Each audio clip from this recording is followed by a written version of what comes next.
Herzlich willkommen zu Alltag Deutsch Podcast. Stellt euch vor, es ist so 17 Uhr, ihr habt 8 Stunden lang ununterbrochen am Schreibtisch gesessen. Oh ja, das kenne ich. Genau, ihr seid völlig erschöpft, aber ihr habt das frustrierende Gefühl, eigentlich absolut nichts geschafft zu haben. Das berühmte Hamsterrad sozusagen. Absolut. Heute ist Tag 178, Thema Selbstorganisation. Wir lernen 15 wichtige Wörter für den Alltag. Wir wollen heute nämlich nicht nur stur Vokabeln pauken. Nee, genau, wir wollen wirklich verstehen, wie wir unsere Zeit, klüger planen können, damit wir das Chaos im Kopf reduzieren können. Richtig. Und am Ende des Tages mit einem guten Gefühl den Laptop zuklappen können. Aber bevor wir da richtig einsteigen, haben wir noch etwas Wichtiges für euch. Ja, eine super Lernmethode. Heute zeigen wir euch eine sehr effektive Methode, um eure Aussprache zu verbessern. Shadowing. Beim Shadowing sprecht ihr fast gleichzeitig mit dem Sprecher. Genau. Also hier sind 3 einfache Schritte. Schritt 1, zuhören. Hört zuerst nur zu. Achtet auf die Aussprache, die Betonung und die Pausen. Richtig. Und ganz wichtig, denkt nicht an Grammatik, hört nur den Klang. Absolut. Dann Schritt 2, mitsprechen. Jetzt sprecht ihr mit. Versucht genauso zu sprechen wie der Sprecher. Achtet auf Tempo, Stimme und Gefühl. Ja.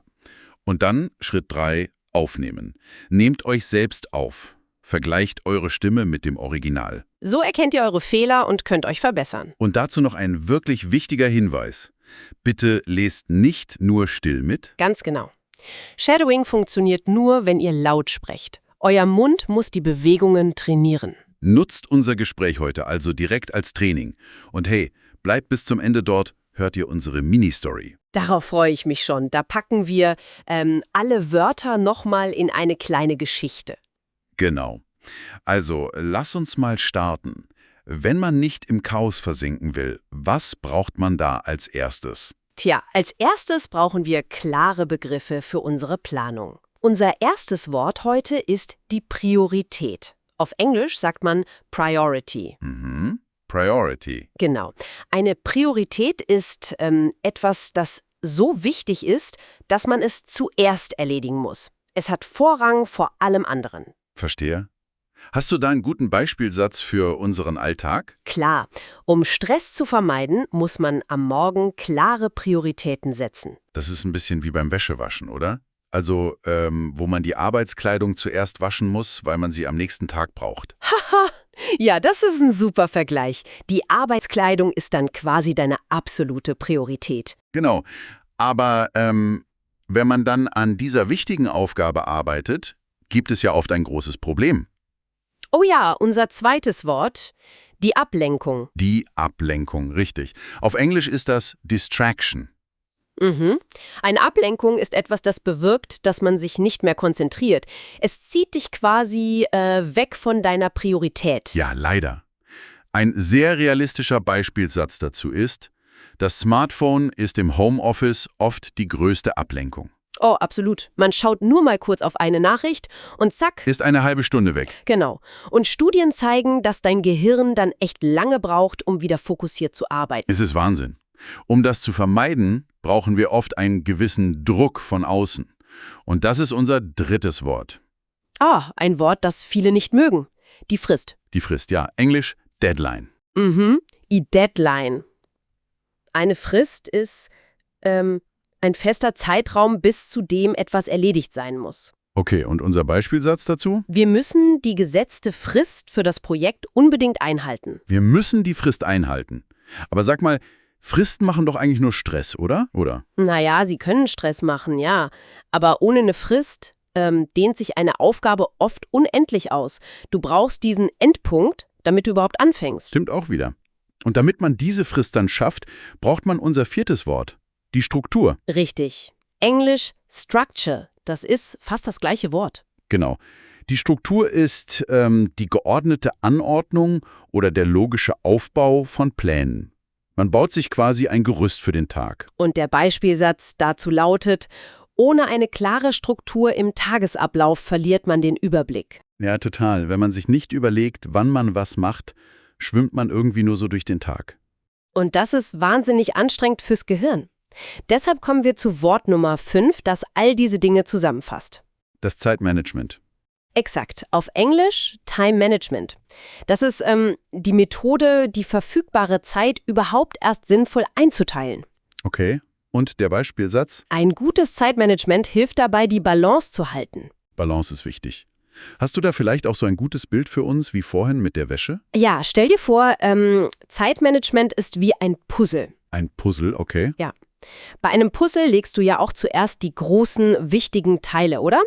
Die Ecken und den Rand. Das sind deine Prioritäten. Ah, verstehe. Wenn du einfach wahllos Teile in die Mitte wirfst, wird das Bild nie fertig. Du musst zuerst die wichtigen Teile legen, damit alles andere seinen Platz findet. Das ist eine super Analogie.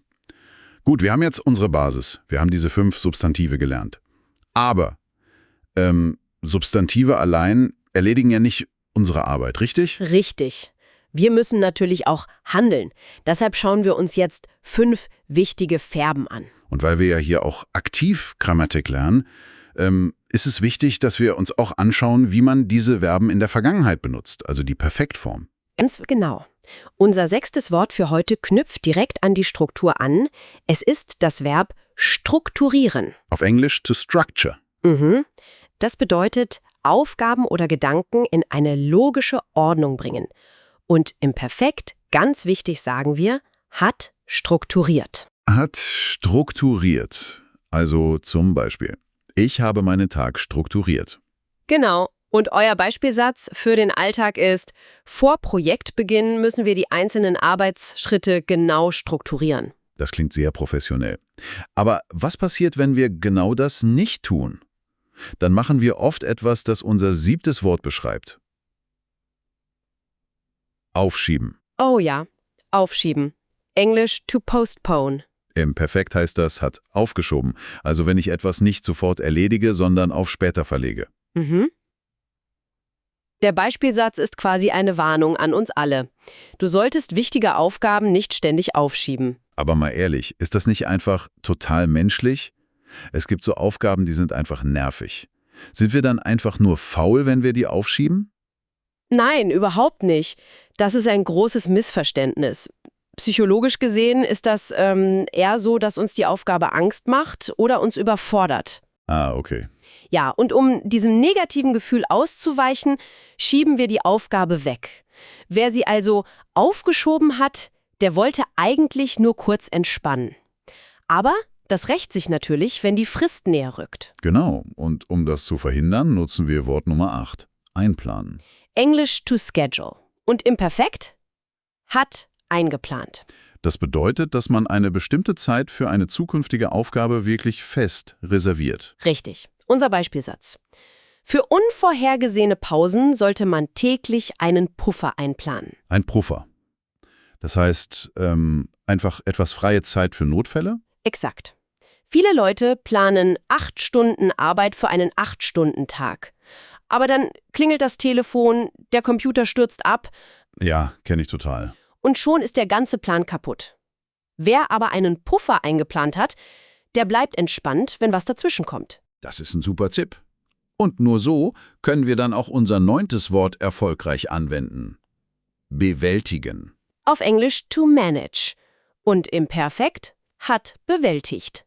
Das bedeutet, eine schwierige Aufgabe oder sehr viel Arbeit wirklich erfolgreich zu erledigen. Euer Beispielsatz lautet: Mit der richtigen Strategie lässt sich auch eine hohe Arbeitslast gut bewältigen. Wenn man einen großen Berg an Arbeit hat, muss man den aber vielleicht gar nicht ganz allein bewältigen, oder? Nee, zum Glück nicht. Und das führt uns zu unserem 10. Wort. Delegieren. Auf Englisch to delegate. Perfektform? Hat delegiert. Delegieren bedeutet, Aufgaben oder Verantwortungen an andere Personen zu übertragen. Also etwas abzugeben. Der Beispielsatz dazu ist: Ein guter Manager muss lernen, Routineaufgaben an sein Team zu delegieren. Wer delegiert hat, hat plötzlich wieder mehr Zeit für seine eigenen Prioritäten. Eine wirklich wichtige Fähigkeit. Bevor wir uns jetzt anschauen, wie man unsere Arbeitsweise beschreiben kann, wenn wir das alles anwenden, eine kurze Unterbrechung. Genau. Wenn euch unser Podcast beim Deutschlernen hilft, dann abonniert gern unseren Kanal und gebt uns einen Daumen nach oben. Das hilft uns wirklich sehr. Also, wir haben jetzt unsere Planungen und unsere Handlungen besprochen. Wie beschreiben wir denn nun unsere Arbeitsweise, wenn wir all das richtig machen? Dafür haben wir jetzt 5 Adjektive. Unser 11. Wort ist Produktiv. auf Englisch productive. Produktiv ist man, wenn man in einer bestimmten Zeit viele gute Ergebnisse erzielt. Der Beispielsatz. Am frühen Morgen bin ich meistens am meisten produktiv. Das bin ich auch. Aber produktiv heißt nicht einfach nur beschäftigt sein, oder? Richtig, guter Punkt. Wenn du 8 Stunden lang nur unwichtige E-Mails beantwortest, bist du vielleicht beschäftigt, aber nicht wirklich produktiv. Produktiv sein heißt, an den echten Prioritäten zu arbeiten. Und um das jeden Tag zu schaffen, brauchen wir eine Eigenschaft, die unser 12. Wort beschreibt. Konsequent. Englisch consistent. Konsequent bedeutet, dass man seine Pläne oder Regeln ohne Ausnahmen durchzieht. Unser Beispielsatz ist: Wer seine Ziele erreichen will, muss seine Pläne auch konsequent umsetzen. Aber wenn ich so streng konsequent bin ich dann nicht total unflexibel, so wie ein Roboter? Naja, das denken viele. Aber eigentlich bedeutet konsequent sein, dass du nicht jeden Tag neu überlegen musst. Wenn du konsequent bist, wird eine gute Planung zur Gewohnheit. Du verbrauchst viel weniger mentale Energie. Ah, das ergibt Sinn. Und diese Energie können wir dann für unser 13. Wort nutzen. Zielgerichtet. Auf Englisch focused.